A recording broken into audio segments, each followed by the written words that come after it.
Bonjour à tous et bienvenue dans ce 16e numéro d'Impact Marketing.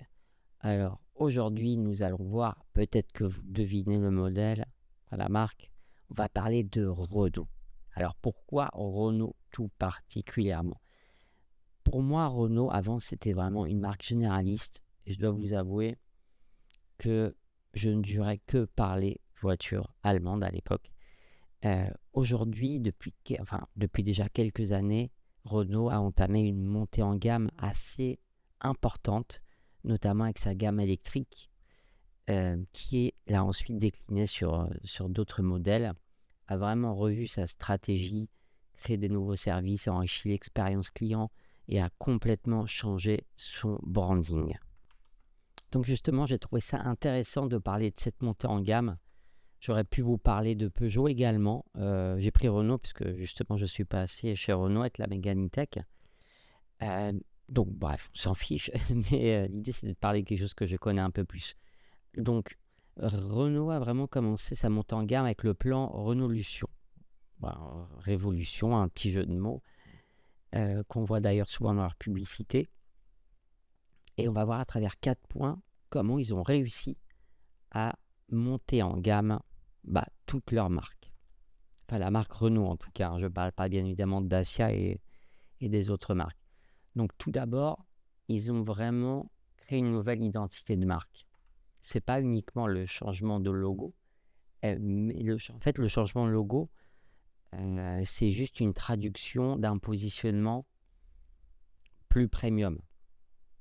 Voilà, ils ont vraiment retravaillé cette image et on le verra tout au long de la présentation.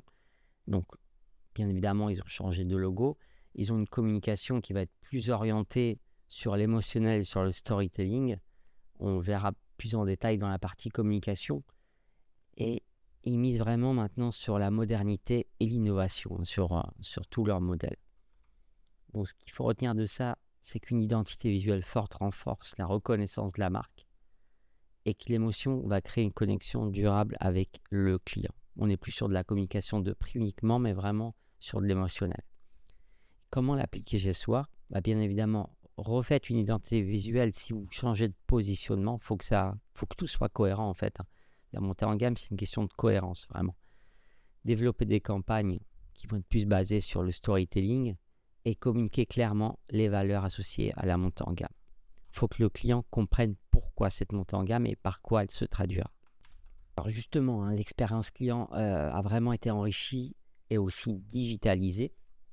Alors pourquoi c'est important? Forcément, c'est pas moi qui va vous l'apprendre. L'expérience client va renforcer la fidélisation et la satisfaction client.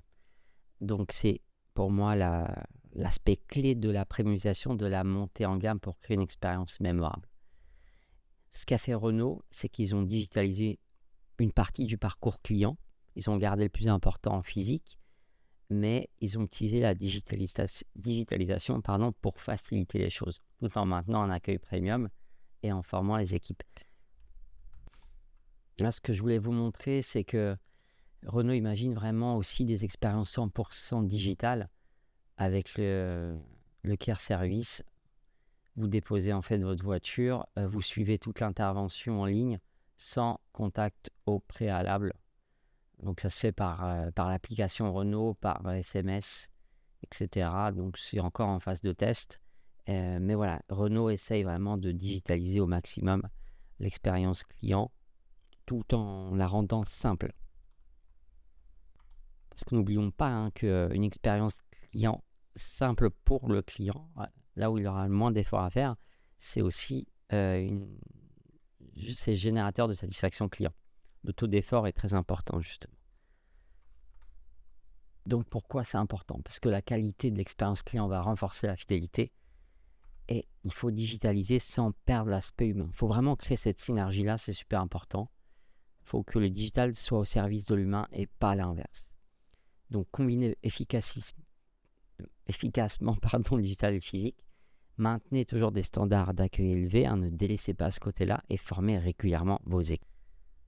Les retours clients sont vraiment la clé pour améliorer votre expérience client continue. Là, on est sur la poursuite du branding avec une communication qui a vraiment changé, qui est vraiment plus premium émotionnelle. Je n'ai pas la publicité, je voulais vous la montrer.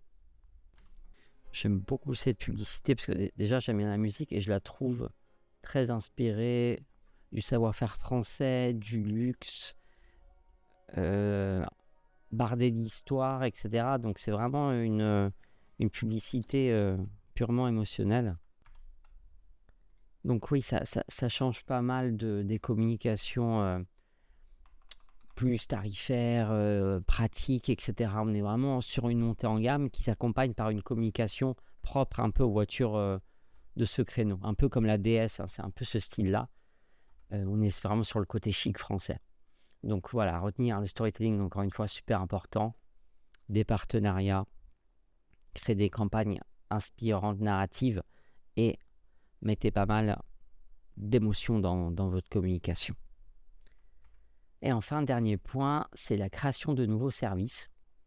Alors, pourquoi c'est important? Pour répondre aux nouvelles attentes, pour suivre les tendances du marché et aussi élargir le potentiel du marché.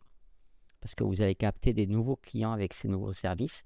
Et comme exemple, je voulais prendre Mobilize. Voilà, c'est vraiment des nouveaux services. C'est en fait l'idée de ne pas acheter la voiture, mais de prêter. Je crois qu'il y a Lynk qui a déjà fait ça, LYNC, une marque chinoise. Mais voilà, on est vraiment, ils disent que c'est la création d'une nouvelle marque par Renault. Je crois que depuis 170 ans, ils ne l'ont pas fait.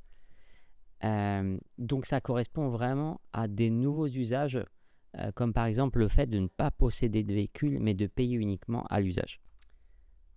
Donc, ce qu'il faut retenir, c'est que la flexibilité va attirer une clientèle exigeante. Les clients exigeants, justement, premium, veulent que la marque soit flexible à leurs attentes et ils vont anticiper les tendances pour rester pertinents. On est dans un marché qui évolue super vite, donc il faut vraiment être au taquet. Donc, forcément, de votre côté, développer des services qui répondent aux nouvelles habitudes de consommation. Créer des offres complémentaires qui vont innover. Ne bouleversez pas tout, mais essayez de rajouter des briques intéressantes. Et toujours, tester, ajuster. Voilà. PDCA, super important. Plan do check-out. Donc, en conclusion, les facteurs de succès de Renault. Donc, un tout nouveau, j'ai oublié un mot, branding qui est cohérent avec la montée en gamme. Une hausse de la qualité perçue aussi avec tous les nouveaux matériaux, la conception, l'expérience client. Des tout nouveaux services qui ont une forte valeur ajoutée et un parcours client facilité grâce au digital. J'espère que cette étude de cas vous a plu. N'hésitez pas à commenter, donner votre avis. Ça m'intéresse énormément et je vous retrouve déjà cette semaine avec des courtes vidéos, toujours aussi pratiques pour vous aider à améliorer votre expérience client. À bientôt.